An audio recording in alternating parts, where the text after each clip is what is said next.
This is my second journal entry for IB Theater Arts. My last entry was a little over a month ago. It's October 15th, 2010, so I have a lot to report. The last thing you heard of me talking about was us taking tinfoil and tape and making facial molds.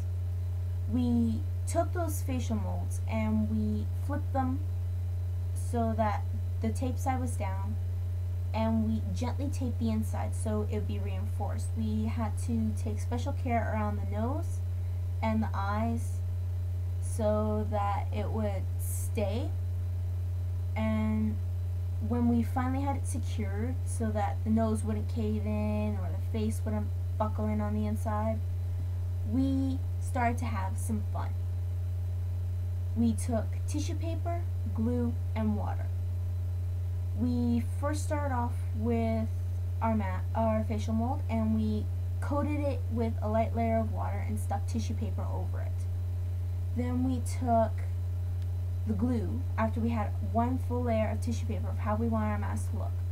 Our mask, we're doing half mask, so pretty much instead of covering your full face, our masks go from our hairline down, and then they leave our mouth free. And so with our mask, we coated the top half with tissue paper and water, and when we had our first layer done, we took glue and we watered it down a little bit, and we put a little bit of glue, put on some tissue paper, and then put a layer of glue over top. And after we had our second layer of tissue paper down, we took cheesecloth. Pretty much, it's kind of a craft item that we use. We took cheesecloth and we spreaded it over our mask, and we had it running up and down and side to side, or north, south, east, west. And then we took more tissue paper, and it helps when we change the color so that we know what's covered and what's not.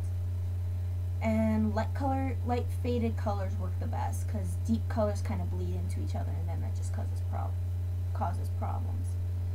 But after we put the cheesecloth down, we did 2 more layers of tissue paper and glue, and then we put a second layer of cheesecloth on, did 2 more layers, a third piece of cheesecloth, and then a final 2 layers of tissue paper.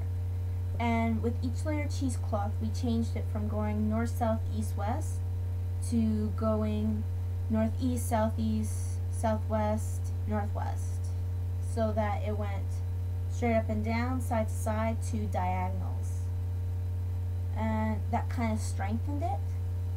And when that was dry, we peeled it off our facial molds, and we cut the stray cheesecloth that was hanging down our face, and we started to shape them. And for us to find a good mask to make, we started dealing with Commedia dell'arte, and we each had to choose a character. I chose the part of El Capitano, and I'll develop more into him later, but pretty much my character has a huge nose.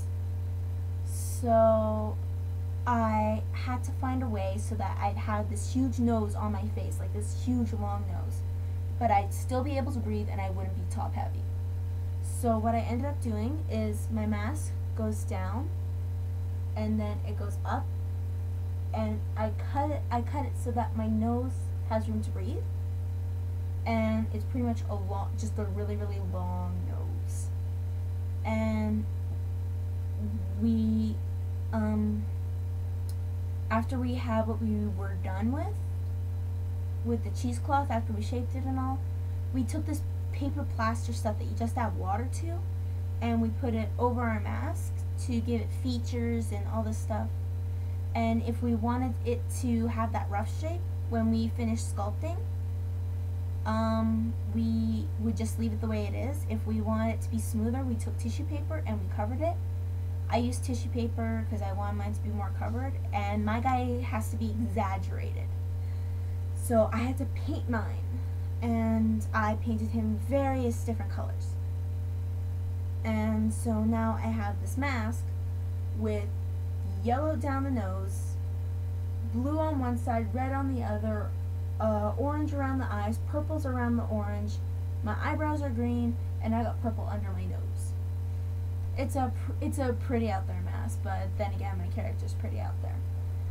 So my next journal entry, I'll get more into El Capitano, my character, and we'll move on from there.